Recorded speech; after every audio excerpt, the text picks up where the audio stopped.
This one comes from Max Grant. I appreciate him using his real name, assuming that is his real name.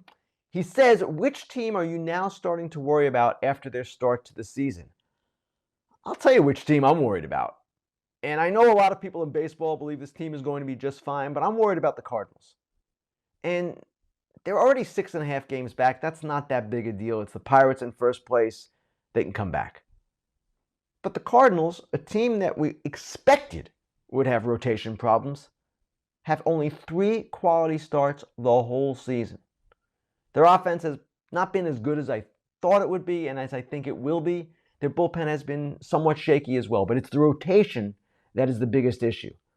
And unless they get that rotation turned around somehow, and I'm not sure they can, it's really a collection of 3s, 4s, and 5s, then they're going to have problems. And I don't know that they're going to be the team we all thought they could be.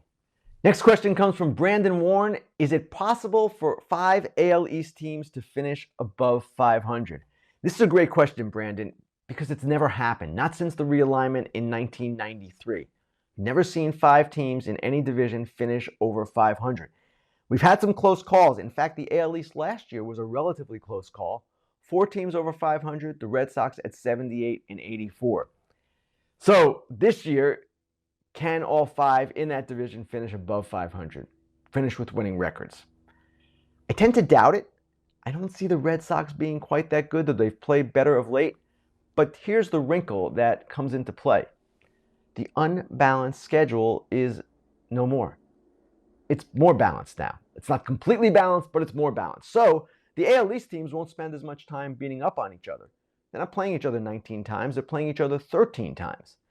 And with that, playing outside the division, playing some stronger opponents, yes, but some weaker opponents as well, it seems to me that there is a better chance of all 5 teams going above 500 than there has been in the past. All right, here comes a random question, or at least a random ID. Dodgers Kings fan asks, does Jose Iglesias make sense for the Dodgers? Considering the state of the Dodgers depth chart at shortstop, yes, he makes sense. Any live body would make sense. They've lost Gavin Lux. They've lost Rojas for a time now. They're playing Mookie Betts at shortstop, which is cool, and he's really good at it, as we've seen, but I don't know that that's something they want to do long term. Jose Iglesias is a guy the Dodgers looked at in spring training after Lux went down. They didn't sign him. I don't know that they want to sign him now, and the Dodgers might have competition because Iglesias also makes sense for the Giants, who really could use a backup for Brandon Crawford. They've got Thairo Estrada. He's the guy. They slide him over. They play others at second. Could be VR. But the Giants are a little thin in that regard. And I know they've got Casey Schmidt at AAA, and they're playing him at short, but he's a young guy still. There is some question with Crawford and how long he can sustain it, how long he'll stay healthy. Iglesias is a guy that fits for a number of teams. Doesn't fit great. If he was such a great fit, he'd be with a team already. But I don't know that the Dodgers are going to jump in that particular case. Heck, watching Mookie play short, I don't know that you want to do it long term, as I've said, but man, he is so athletic, so good, such great baseball instincts. I wouldn't mind looking at it for a little bit longer. This one comes from Mills. Are you staying on Twitter after having your verification removed, or will you leave like others who are worried about imposters? Mills, this is a good question, and here's something I will tell you.